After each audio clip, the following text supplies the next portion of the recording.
రాహుకేతు దోష నివారణే కాదు, మృత్యు భయాన్ని పోగొట్టడానికి కూడా శ్రీకాళహస్తి ఓ దివ్యమైన మార్గం. అసలు మృత్యుంజయ మహారాజు ఎవరు? ఆయన తపస్సుకు మెచ్చి పరమశివుడు ప్రసాదించిన వరం ఏమిటి? ఇప్పటికీ శ్రీకాళహస్తిలో ఉన్న మృత్యుంజయ లింగం వెనుక ఉన్న రహస్యం ఏమిటి? ఈ విషయాలన్నీ నేటి మన వీడియోలో తెలుసుకుందాం. వీడియోను చివరి వరకు చూడండి. హిమవత్ పర్వత సమీప ప్రాంతంలో ప్రవహిస్తున్న కౌశికీ నదీ తీరంలో గల ధర్మప్రజ పుర పరిపాలకుడైన మృత్యుంజయ మహారాజు దేవ బ్రాహ్మణ భక్తి గల్గి శివపూజా తత్పరుడై ధర్మ పరిపాలకుడుగా పేరొందాడు. అతడి తండ్రి యమధ్వజ మహారాజు కూడా శివభక్తాగ్రేసరుడే. అతని తాత ముత్తాతలు కూడా శివపూజా దురంధరులే. ఇలా అతని వంశమంతా శివభక్తులమయం. మృత్యుంజయ మహారాజు నాడు మధ్యాహ్న భోజనాంతరం మైమరచి నిదురించాడు.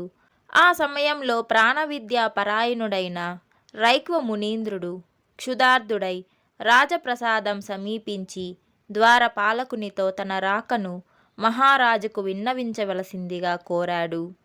ద్వారపాలకుడు మునీంద్రునకు మారాడలేక భయపడి రాజుగారు నిద్రలో ఉండడం తెలిసి కూడా శయనాగారంలో ప్రవేశించాడు. కానీ మహారాజు నిద్రాభంగం కలిగి కోపించి శిక్షిస్తాడేమోనని భయపడి మౌనంగా నిలుచుండిపోయాడతడు.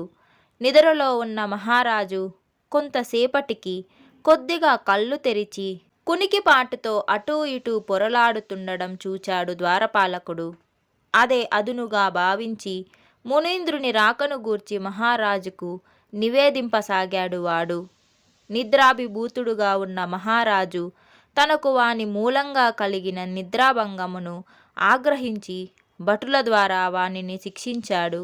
మునీంద్రుని తిరస్కరించి వెళ్ళగొట్టవలసిందిగా ఆజ్ఞాపించి పూర్వజన్మార్జిత పాపకర్మ చేత మరలా ఆదమరచి అలాగే నిదురపోయాడు.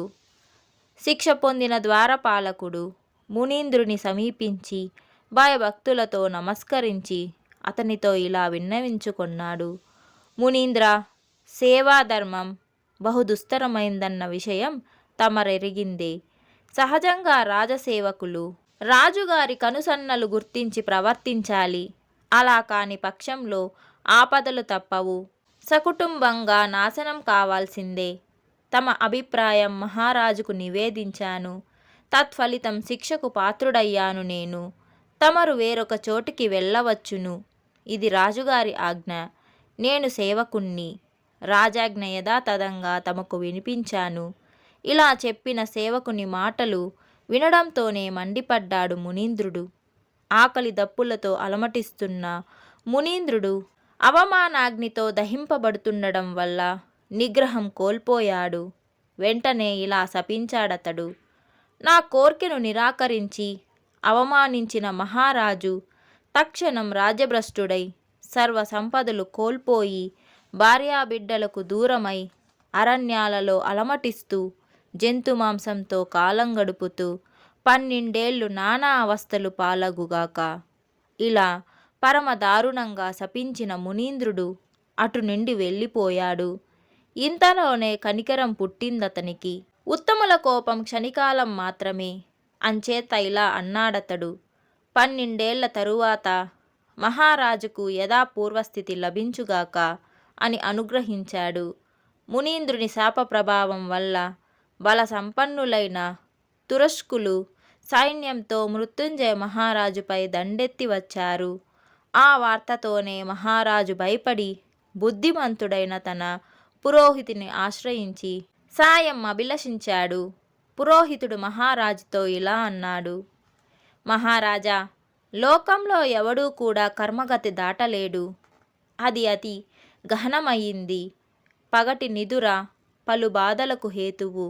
రాజసూయం ఎవడు చేసినా 12 సంవత్సరాల వనవాసం తప్పడం లేదు వానికి.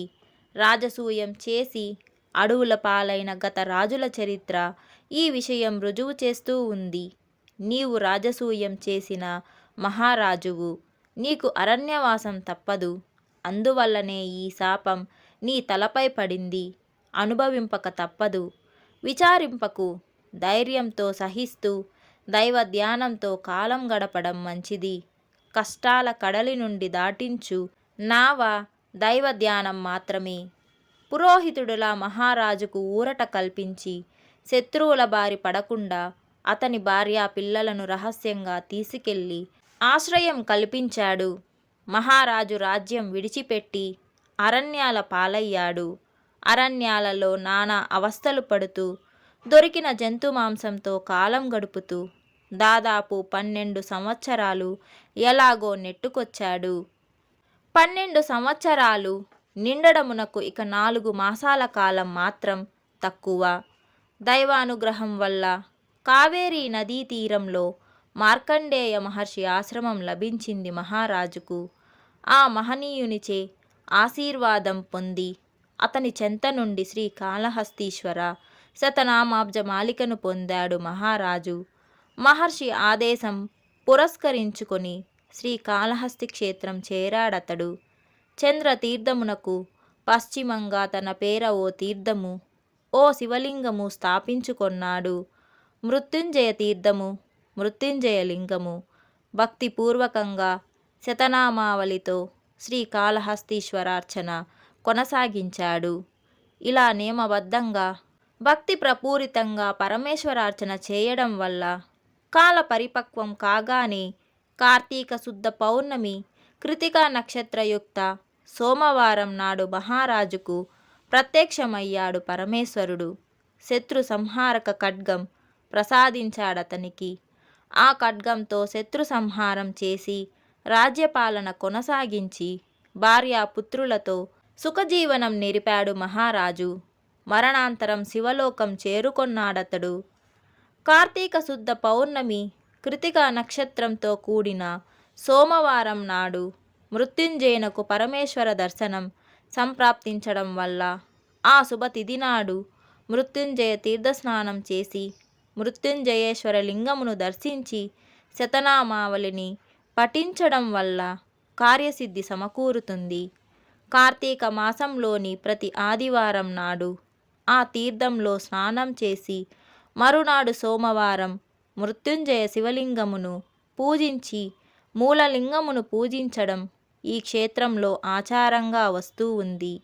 ఈ మృత్యుంజయలింగం ఆలయంలో ఉన్న దక్షిణామూర్తికి వామభాగంలో ప్రత్యేకంగా ప్రతిష్ఠింపబడి పశ్చిమాభిముఖంగా ఉంటుంది. భక్తులందరూ విధిగా తప్పక సందర్శింపవలసిన దివ్యలింగం ఇది. ఈ ఆలయంలో ప్రదక్షిణకు వీలుకాని ఏకైక శివలింగం కూడా ఇదే. ఈ గాథ ఆధారంగా శతనామావళిలో 72వ నామం మూక మృత్యుంజయ మూర్తిజ్ఞాయ నమః. మూకుని యొక్క మృత్యుంజయుని యొక్క బాధలను పోగొట్టిన శ్రీకాళహస్తీశ్వరునకు వందనం అను నామం ఏర్పడింది. శ్రీ మార్కండేయ మహర్షి కృత శతనామావళితోనే ఈ క్షేత్రంలో స్వామివారికి పూజాధికములు నిర్వర్తిస్తుంటారు. ఇది ఈ క్షేత్ర సాంప్రదాయం.